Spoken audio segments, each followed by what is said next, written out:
Filipenses 3,14.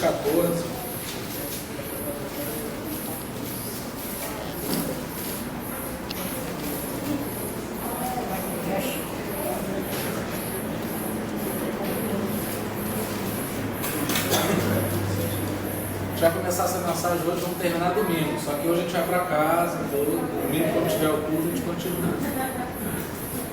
Vamos começar no verso 12.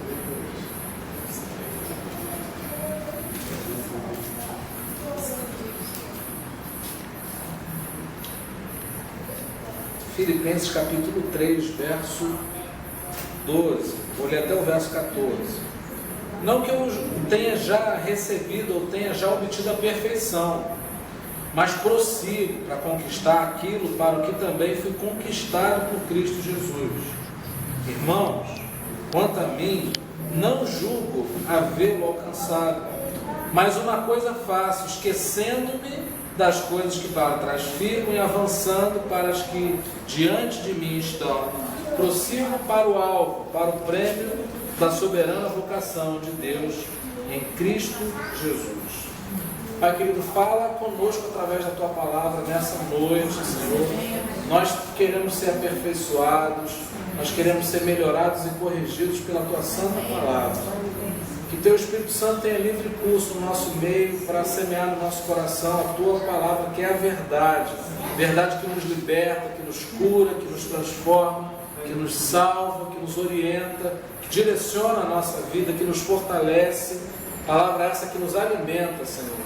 É dessa palavra que nós necessitamos e te pedimos que o Senhor opere nos nossos ouvidos, age no nosso entendimento, para que nada possa nos impedir de entender aquilo que o Senhor quer através dessa palavra. Que ela possa produzir o resultado para o qual ela está sendo enviada para o nosso meio nessa noite. Nós oramos em nome de Jesus. Amém. Não que eu já tenha recebido. Paulo já começa numa perspectiva de humildade. Quando a gente se enche de razão e fala como a gente já tivesse alcançado a perfeição, isso traz prejuízo para a nossa vida. A gente só tem a perder quando a gente acha que já sabe tudo. Quando a gente se coloca numa posição de não ter entendido, o nosso copo ele pode ficar mais cheio. Agora, quando a gente acha que o nosso copo está cheio, qualquer coisa que jogue num copo cheio vai desperdiçar. E nenhum de nós pode se colocar nessa posição de já ter alcançado, de já ter obtido a perfeição. E o grande problema nosso é que a gente exige perfeição das pessoas, só que nem a gente é perfeito. Mas a gente tem prazer de exigir essa perfeição das pessoas. A gente não para pensar que a gente não pode exigir dos outros aquilo que a gente não tem, e a gente não pode exigir das pessoas aquilo que nenhuma pessoa vai conseguir nos dar. O casado ele exige muitas vezes da esposa a perfeição, o empregado do patrão, o patrão do empregado, o amigo do outro amigo, o irmão do irmão, o colega do colega, enfim, parente do parente.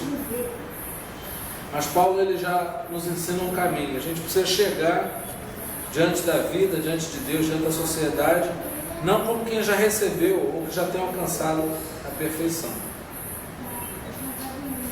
mas prossigo para conquistar aquilo por que também foi conquistado por Cristo Jesus. Sabe por que Paulo fala isso? Porque é muito perigoso você também dizer, eu não sou perfeito, e ficar parado. Eu não sou perfeito, ninguém é de ferro, coitado de mim, quem não tem defeito? Aí você fica numa posição que é super confortável. Eu conheço gente que é tão cara de pau que erra a mesma coisa 200 vezes, mas ele fala, me perdoa. Poxa, mas é sempre a mesma coisa. Paulo ele fala o seguinte, olha, não é que eu tenha alcançado a perfeição não, mas uma coisa eu faço, eu prossigo, eu caminho para frente. A cada encontro nosso aqui, o objetivo do Senhor é que a gente prossiga.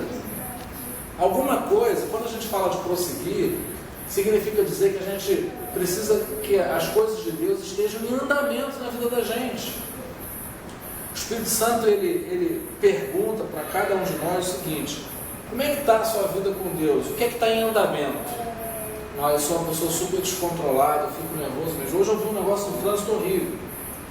Quase chegando na esquina onde eu ia parar, um carro atravessou e ele deveria ter esperado onde ele estava para poder passar essa mão que estava descendo. Mas ele não esperou e foi e atravessou. E a mulher que estava no carro daqui se descontrolou e falou assim: chega para trás, olha, todo mundo querendo passar. Ele ficou nervoso, saiu do carro. Eu falei: não é possível, na hora de eu buscar as crianças, o trânsito fluiu bem até ali, chegou ali. E eles não chegaram a se agredir, mas o que aconteceu? O homem ficou tão nervoso que o telefone dele, o celular escorregou da mão dele e caiu debaixo do carro da mulher. E agora a mulher tinha que chegar o carro para trás para ele conseguir pegar o celular. Eu fiquei assim: gente, por causa de nada. O cara perdeu o controle. Se esse cara estivesse aqui no nosso meio, a gente não ia linchá-lo, a gente não ia julgá-lo. A única coisa que o Espírito Santo, não nós, mas o Espírito Santo ia perguntar para ele era o seguinte: amigo, como é que está em andamento o processo do Espírito Santo, o tratamento do Espírito Santo com você? Porque um camarada que faz isso, se ele continuar nessa mesma forma de agir, ou ele morre ou ele mata alguém. Então a gente não pode chegar ao nível de dizer, porque também tem muita gente que tem facilidade de se quebrantar, mas não necessariamente de mudar. Então a pessoa chora, geralmente depois que bebe, né? Bebe aí, chora. Ah, eu vou mudar, essa é a última vez e tudo, e depois, porque as coisas não estão em andamento. Nós precisamos de muita disciplina para que as coisas estejam em andamento na nossa vida. Porque se eu falo para você assim: e aí a faculdade? Eu parei. Mas e aí, você pensa em voltar? Ah, eu penso em voltar. Quando? Não sei. Não sei, não existe. Não sei, não existe. Eu preciso voltar para o inglês. Poxa, eu estou enferrujado, né? Não consigo. Mas aí você nunca marca um dia, nunca começa. Você nunca estipula um tempo, você nunca encontra um período na semana ou no dia que você vai tratar daquilo. Se você continuar assim, nada vai mudar. Eu fiquei vendo esses dias, estava vendo o jogo do Brasil, eu estava pensando numa seleção, um time, ele treina várias jogadas, porque ele não sabe se o gol vai sair de pênalti, de falta, de escanteio, se vai ser uma cabeçada, se vai ser alguém que vai fazer um lançamento, alguém que vai fazer uma jogada individual. Eles treinam tudo, porque para na hora, o máximo de ferramentas, o máximo de estratégias que eles tenham para vencer o oponente, vai facilitar. E aí você pensa assim: poxa, eu sou nervoso no trânsito. Vou dar um exemplo aqui bem simples. Se você não estipula, se você não treina, se você não ensaia o que é que você vai fazer para ficar calmo, eu, no caso desse homem, o que eu faria? Poxa, não vou ultrapassar o sinal e nem vou bloquear o trânsito quando tiver engarrafado. Vou ficar aqui na minha, porque eu sei que se eu avançar, alguém vai tentar passar, vai começar a falar comigo e eu não vou suportar. Eu tinha um amigo, até o Thiago conhece ele também. Vocês conhecem também ele? Ele falava assim: chamava ele para jogar bola, eu falava: não posso jogar bola. O que foi? Não, eu já não conheço. O cara não jogava porque ele sabia que ele era nervoso, que ele perdia a cabeça dele. É mais fácil você se policiar, é mais fácil você se estudar e saber quais são as suas fraquezas, do que você ficar se expondo às suas fraquezas. Bom, tem gente que não sabe não sabe discutir um assunto sem brigar, então é melhor a pessoa nem entrar. Eu lembro de uma que jogou no órgão uma vez, que eu estava perdendo aquela coisa de você pilhar o colega, que isso faz parte da brincadeira, né? Só que tem gente que não aceita a brincadeira. Essa pessoa não pode brincar. Ela tem que ficar sem jogar até ela dizer o seguinte: não, que besteira, né? Se eu não aprender a brincar, eu não vou poder entrar na brincadeira. Então, mas a gente precisa se estudar para poder prosseguir. Você prossegue quando você passa de uma fase para outra. E a fase vai ficando mais difícil. Você não pode retroceder. Imagina um camarada chegar no terceiro ano da faculdade e ele querer o mesmo nível de dificuldade que ele tinha na primeira série quando ele estava na escola. Não, vai ser mais difícil, mas ele vai ter mais ferramentas para lutar e para prosseguir. Aí ele fala algo muito interessante aqui, que uma pessoa que não é espiritual nunca vai perceber isso. O carnal ele não consegue perceber. Olha só, prossigo para conquistar. Aí conquistar é uma palavra que é fácil para as pessoas entenderem, porque as pessoas querem conquistar. Mas olha o que Paulo fala sobre conquistar. Conquistar aquilo para o que também foi conquistado. Ou seja, alguém antes de você conquistou você por algum motivo. Aí um exemplo que eu pensei assim, um pai, ele luta, ele se sacrifica, por exemplo, para pagar uma escola para um filho. Mas ele se sacrifica com um objetivo. Que o camarada saia da escola e arranje um trabalho bom, ele consiga entrar para uma faculdade. Pronto, o plano do pai é fazer aquele sacrifício com um objetivo. E quando Jesus morreu na cruz, ele morreu com um objetivo na nossa vida. E é isso que é interessante a gente conquistar. Você pode conquistar tudo. Se você não conquistar aquilo que Jesus conquistou para você, você não vai ser feliz. Você vai ficar com uma sensação contínua de fuga, de vazio. Poxa, tenho tanta coisa e não tenho absolutamente nada. Por quê? Você foi criado com um objetivo. Habilidades que Deus te deu, talentos que Deus te deu, que Ele deseja usar. E nós, quando nós temos as coisas com muita facilidade, dificilmente a gente valoriza. E às vezes é necessário o pai chacoalhar o filho e dizer assim: olha só, eu não pago a escola para você ficar no computador, para você ficar jogando videogame, para você ficar no Facebook o dia inteiro. Eu não sei se alguém está sentindo. Fala, Deus. Entendeu? Agora, quando a gente entende o valor, isso nos traz estímulo. Que a gente pensa assim: poxa, meu pai está se esforçando tanto por mim, então eu vou fazer um esforço. E quando a gente entra, quando a gente obedece, quando a gente entra no objetivo do nosso pai, olha que coisa interessante, a gente vai além do que o nosso próprio objetivo. Porque nenhum pai sonha para o filho menos do que o que o filho sonha. A gente perde tempo com isso, pensando o que a gente vai fazer, qual é a estratégia que a gente vai utilizar, o que a gente pode fazer para o nosso filho melhorar. E se for preciso, Jesus deu o maior exemplo disso, porque ele abriu mão de tudo para que nós fôssemos feitos filhos de Deus. Ninguém tem maior amor do que esse. Então, quando a gente começa a mensurar, quando a gente começa, mesmo sem conseguir fazer esse cálculo, quando a gente começa a pensar no preço que Jesus pagou, a nossa vida ganha um outro sentido. Porque a gente começa a ver que tudo que Ele nos deu, até mesmo as dificuldades, são estratégias dele para que a gente vença.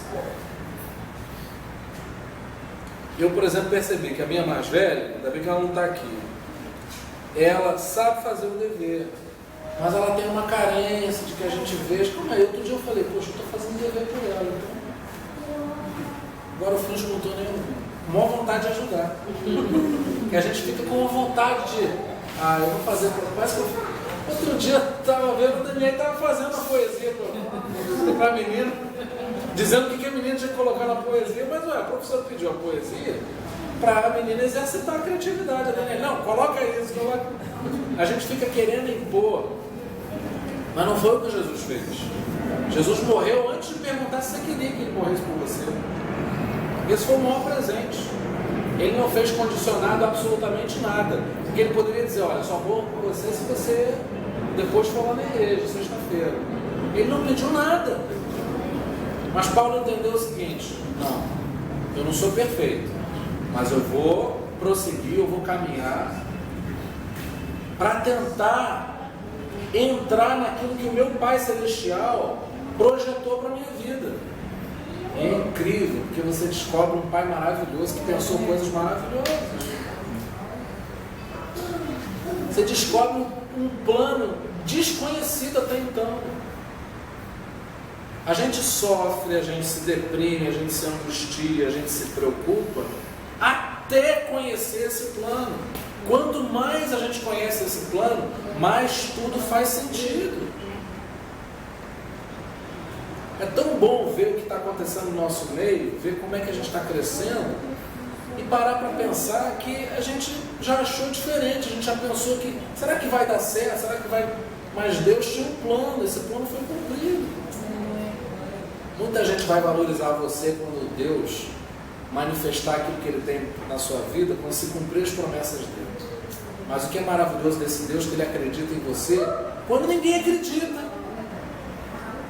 Eu vi lá, você lá, cara, no Teatro Municipal, você não faz a ideia da emoção que eu senti, porque eu falei assim, cara, não tem limite para o que Deus quer fazer na vida de uma pessoa. Ninguém talvez imagina da onde você vem, o que é que você passou, qual é a tua história de vida, para te ver ali. Porque ali tanto tem o filhinho de papai que estudou música, forçado, e é um péssimo músico, porque foi forçado pelo pai, como tem a pessoa que venceu. Ninguém faz ideia, né? A arte, ela tem essa característica assim, muito particular, não é? Ali naquela hora, está tocando, ninguém é pobre, ninguém é rico, ninguém é preto, ninguém é branco. Vale o que toca, vale o que... Né? E a gente pode prosseguir. Paulo está ensinando um caminho que a gente pode seguir, a gente pode prosseguir. Enquanto Paulo está ensinando a prosseguir, o que muitas vezes a gente vê na nossa própria vida? A gente dá desculpa para a gente mesmo. Pô, eu não estudo porque eu não tenho tempo. Para fulano de tal é fácil, não tem nada. Esses dias eu já contei aqui, né? Eu fui num médico, eu nunca vi um médico que trabalhou durante a faculdade. Não sei como é que ele conseguiu fazer isso. Ele trabalhou para pagar a faculdade e falou, olha, eu tinha que chegar em casa e ir até 3, 4 horas da manhã. Morreu? Não. Se a gente não se apega a esse tipo de exemplo, a gente fica eternamente reclamando, e olha, você vai encontrar muita gente para reclamar, uma turma de colegas para dizer assim, esse professor não presta, não sabe dar aula, joga a matéria, é você que não estudou. Aí fica todo mundo, não, poxa, mas professor, não sei o que, vamos tirar ele do colégio, tá? Chega com o boletim e tem várias explicações. Uma das explicações é essa. Pô, todo mundo se deu mal na prova. Fui só eu não. A gente chega e fala, não fui só eu não. Não sei o que aconteceu, né? Mas Paulo está falando o seguinte, ele fala, eu prossigo, ele não está falando por ninguém. Tá? Você não pode usar o exemplo dos outros para se justificar de nada. Ele está dizendo o seguinte, olha, eu vou prosseguir. Tá? Se você quiser ficar parado, você fica. Eu vou caminhar para frente, eu vou andar para frente. Ele fala assim, irmãos, quanto a mim não julgo havê-lo alcançado. Ele não estava querendo ser presunçoso e dizer o seguinte, olha, eu sou melhor do que vocês. Não é que eu acho que eu já entendi tudo, não. Mas uma coisa eu faço. Aqui a gente dá uma parada e pensa o seguinte, tem coisas que a gente não tem controle, tem coisas que não dependem da gente, tem coisas que não são culpa nossa, mas tem coisas que você pode fazer. O objetivo hoje nosso aqui, depois a gente vai passar um papelzinho para cada um escrever, ninguém vai ler o que o outro escreveu. É a gente escrever para Deus hoje o que é que a gente pode fazer. Eu não sei tudo que Deus pode fazer, mas eu sei que Deus pode fazer tudo. Eu não sei o que é que vai acontecer, mas eu sei que Deus pode todas as coisas. Mas o que a gente precisa, por outro lado, é saber o que a gente pode, o que cabe a gente. Não é? Qual é a nossa parte desse processo? Bom, eu vou andar para frente e uma coisa eu faço. Ou seja, você está confessando, você está declarando que a sua parte você vai fazer. E ele fala assim, esquecendo-me das coisas que para trás ficam. Não dá para a gente andar para frente se a gente está olhando para o passado.